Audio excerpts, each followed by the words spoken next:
This is Alex Kim, and I'll be presenting my observation of Library X and its reference services. Library X, a public library, is largely modern, but it's also undergoing some funding difficulties. There are some shortcomings. The most noticeable is a lack of staffing. There's only one reference librarian at any given time. Its reference tools, I feel, are adequate. There's a large, conspicuous computer station in the center of the library with 8 computers. Near the back, there's a small table with several chargers around it, probably intended for laptop use. In addition, there's a sizable print collection of encyclopedias and other reference materials next to this table. The reference desk is immediately to your left as you walk in. There's several staff walking around behind it, although none are easily identifiable as the reference librarian. When I asked for her, I was given the option of making an appointment or waiting. I decided to wait. One of them knocked on her office door. After 10 to 15 minutes, she came out. She was polite and asked me what I needed. I experimented by asking 2 questions. The first was how to say Scotland in French.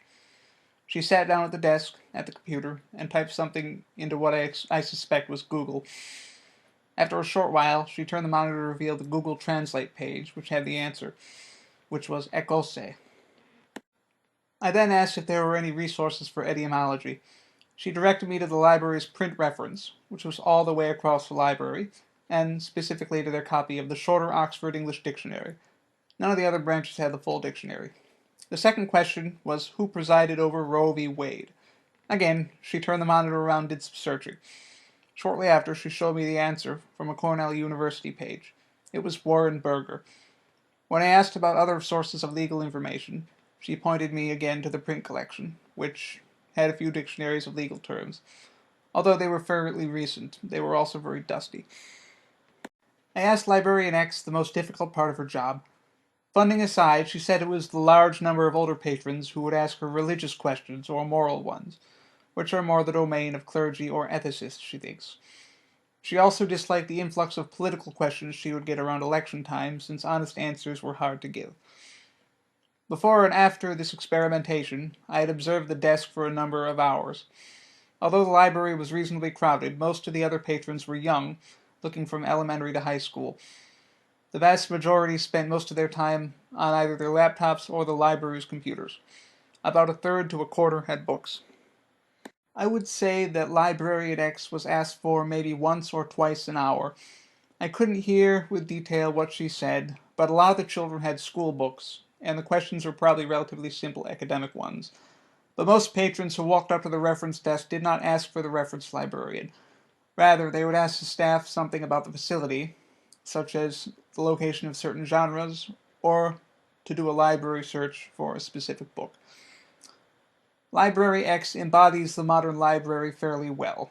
The large number of patrons who use computers, whether theirs or the library's, for reference, rather than asking a librarian or using a print source, is part of a multi-decade-long trend. Many people just use the internet because it's quicker and more convenient, perhaps at the cost of scholarliness. But then again, many people are only looking for answers to easy, well-agreed-upon questions or just curious. Their needs may be satisfied with less scholarly sources. This setup of seldom-used librarians and helpful non-professional staff, however lamentable to some, is another direction that libraries are heading nowadays.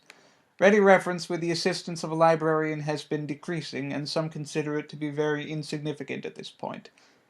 It was a little more difficult to get a hold of Librarian X than I expected it to be, but this, too, is a part of the changing structure of libraries.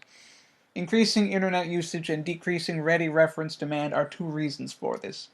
Another reason, although this one mainly applies to academic libraries, is the greater complexity of reference queries. Many people who need a librarian's help are doing research, and not only need scholarly sources, but also someone who can interpret them. An exhaustive effort that makes an appointment, rather than a casual stop at the reference desk, a better idea. Despite its apparent funding problems, Library X has embraced and effectively used technology. In addition to being a small computer hub and Wi-Fi hotspot, its chargers give kids, who usually have a variety of their own electronic devices, a quiet place to use them. The library also uses Web 2.0 tools such as social media to advertise and keep in touch with its patrons. It also maintains a website, where you can learn more about it and sign up to receive email news. Overall, the only problem I had was the limited availability of the librarian. But with the availability of other staff and the declining necessity of professional reference assistants, I don't consider it to be a very major obstacle for a public library that mainly serves kids.